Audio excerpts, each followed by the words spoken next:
We hope that you've had an amazing time watching the videos that we posted this week. Our awesome youth site leaders drove home the point that we serve God by spreading His good news. Now on Saturdays, we meet for our teen gatherings at 11 a.m. After being stuck in the house all week, it's great to see your beautiful faces. It's actually one of the highlights of my week to hear your funny stories of what you're doing during this quarantine time.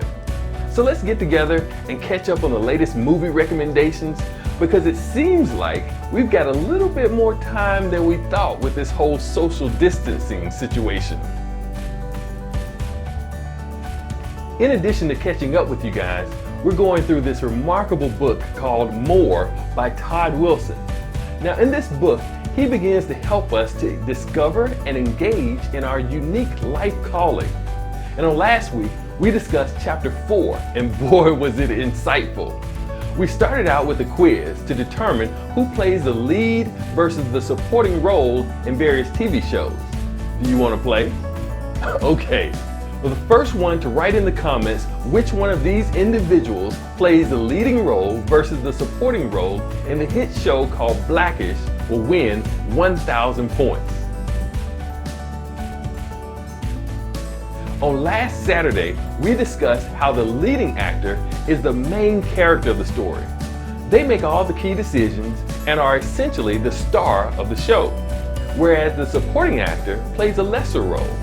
They are there to add depth to the leading actor.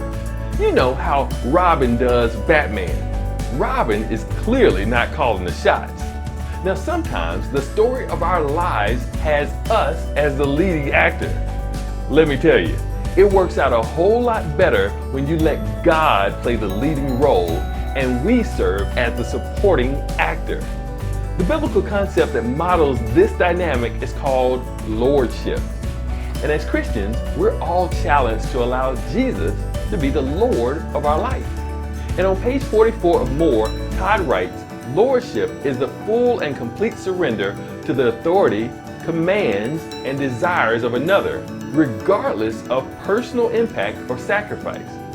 Romans 10:9 puts it this way: if you confess with your mouth that Jesus is Lord and believe in your heart that God raised him from the dead, you'll be saved. So join us on this Saturday at 11 a.m. as we discuss chapter 5, entitled Redefining Success. Now I bet you already think you know what success is, but join us on tomorrow and see what it really means.